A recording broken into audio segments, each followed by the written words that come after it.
Halo semuanya, saya perwakilan kelompok 4 kelas A2B akan mempresentasikan tentang vaksin teknologi. Adapun definisi dari vaksin yaitu merupakan salah satu produk bioteknologi dengan bahan antigenik yang digunakan untuk kekebalan terhadap suatu penyakit yang biasanya mengandung virus atau mikroorganisme yang telah dimatikan atau dilemahkan. Komponen dari vaksin yaitu ada antigen, zat penstabil, adjuvan, antibiotik, dan bahan pengawet. Adapun jenis dari vaksin dibagi menjadi dua, yaitu vaksin konvensional dan vaksin rekombinan, di mana vaksin konvensional dibagi lagi menjadi vaksin hidup dan vaksin inaktif, di mana vaksin inaktif terdiri dari vaksin subunit, vaksin toksoid, dan vaksin konjugat. Di sini kami akan membahas tentang vaksin hepatitis B. Adapun tahapan produksi vaksin hepatitis B yaitu ada upstream, downstream, modifikasi protein, dan analisis kemurnian protein. Yang pertama yaitu ada tahapan upstream, di mana tahapannya itu yang pertama pemilihan host. Host yang digunakan yaitu bakteri E. coli. Penggunaan E. coli sebagai inang dalam sistem ekspresi dipilih karena laju pertumbuhannya yang cepat dan mempunyai tingkat ekspresi yang tinggi sehingga mudah dilakukan peningkatan skala produksi untuk industri.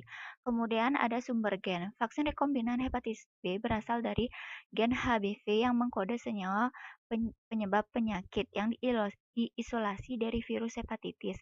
Kemudian menyisipkan gen HBV yang mengkode protein ke dalam E. coli HBsAg yang berasal dari virus hepatitis B. Virus diperbanyak dalam medium tertentu sehingga nantinya dihasilkan virus yang tidak menyebabkan penyakit namun merangsang sistem imun. Kemudian, tahapan mekanisme cloning dan ekspresi gen. Tahapan pertama dalam membuat E. coli untuk menghasilkan vaksin adalah dengan mengisolasi plasmid pada E. coli tersebut yang akan direkayasa. Kemudian dilakukan isolasi dan amplifikasi gen HBV pada virus hepatitis B. Gen yang mengkode protein ke dalam bakteri E. coli diisolasi dan diperbanyak dengan menggunakan teknik polymerase chain reaction atau PCR. Kemudian dilakukan cloning gen target dengan ke dalam plasmid dan verifikasi sekuen gen target. Kemudian memasukkan plasmid ke dalam gen virus ke dalam bakteri E. coli. Pada tahapan ini, vektor dimasukkan ke dalam E. coli dengan tujuan untuk mengekspresikan gen target dan menghasilkan antigen. Kemudian tahapan fermentasi. Proses fermentasi dengan memasukkan komponen yang telah dimodifikasi ke dalam bioreaktor, sehingga dapat menghasilkan protein kombinan dalam jumlah yang besar. Proses fermentasi meliputi pertumbuhan E. coli pada medium kompleks yang mengandung ekstrak dextrose, asam amino, dan garam mineral.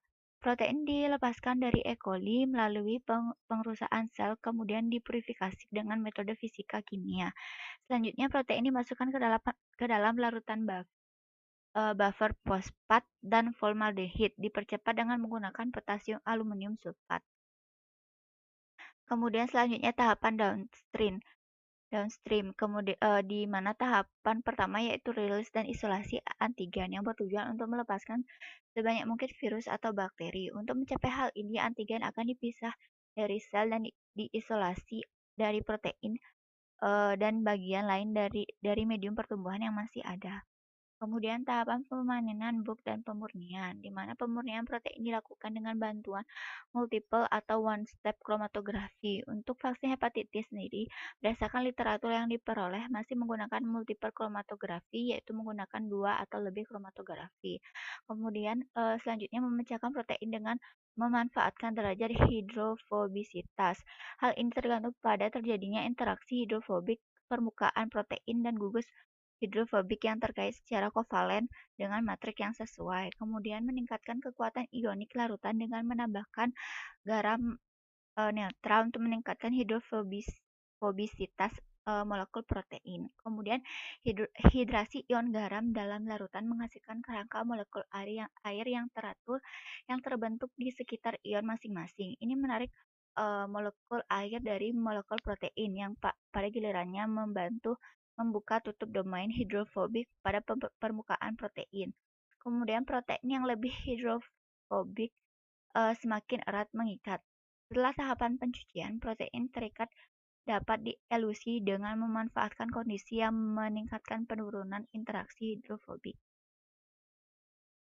Kemudian ada tahapan modifikasi protein, di mana tahapan pertama yaitu pemotongan.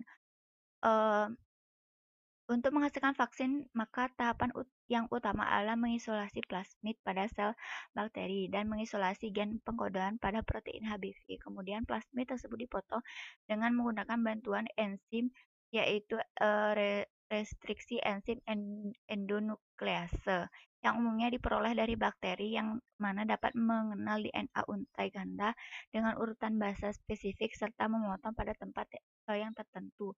Kemudian tahapan penempelan. Proses penempelan ini juga dibantu oleh enzim, yaitu enzim DNA ligase, yang merupakan enzim yang berfungsi untuk mengikat dua potong DNA secara kovalen.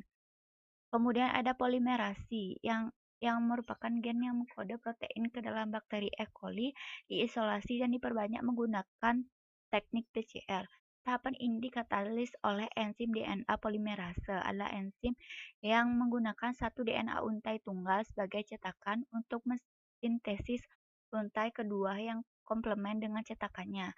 Enzim DNA polimerase membutuhkan primer dalam mensintesis DNA baru dari arah 5 ke 3. Kemudian ada analisis kemurnian protein. Yang pertama yaitu analisis kemurnian protein. Semua produk jadi farmasi menjalani pengujian yang ketat untuk memastikan kesesuaian yang spesifik yang telah ditentukan sebelumnya. Uji protein sangat penting untuk memastikan bahwa obat akan berkhasiat bila diberikan kepada pasien. Aspek penting dari pengujian keselamatan memerlukan analisis produk untuk mengetahui berbagai potensi kontaminan. Kemudian ada analisis kemurnian dengan mendeteksi kontaminan. Kebanyakan biofarmasi rekombinan diproduksi di lini sel mikroba atau mamalia. Immunoassay dapat dengan mudah digunakan untuk mendeteksi dan menghitung pengotor yang tidak terkait produk dalam persiapan akhir. Selanjutnya yaitu kesimpulan. Vaksin adalah suatu zat yang merupakan suatu bentuk produk biologi yang berasal dari virus, bakteri, atau dari kombinasi antara keduanya yang dilemahkan. Vaksin terdiri dari beberapa komponen, diantaranya itu antigen, zat stabil, ajuvan, antibiotik, dan pengawet. Produksi vaksin hepatitis B melalui beberapa tahapan, yaitu upstream. Tahapan ini bertujuan untuk menumbuhkan sel yang akan menghasilkan protein yang diinginkan dengan kondisi yang terkendali. Kemudian downstream. Tahapan ini terdiri dari rilis dan isolasi gen yang bertujuan untuk melepaskan sebanyak mungkin virus atau bakteri. Kemudian proses pemanenan bukan pemurnian, di mana antigen dimurnikan untuk menghasilkan produk dengan kemurnian atau kualitas yang tinggi. Kemudian modifikasi protein. Tahapan ini bertujuan untuk memperoleh protein yang sesuai. Kemudian ada analisis kemurnian protein. Tahapan ini terdiri dari analisis kemurnian protein dan analisis kemurnian dengan mendeteksi kontaminan. Sekian presentasi dari kami, terima kasih.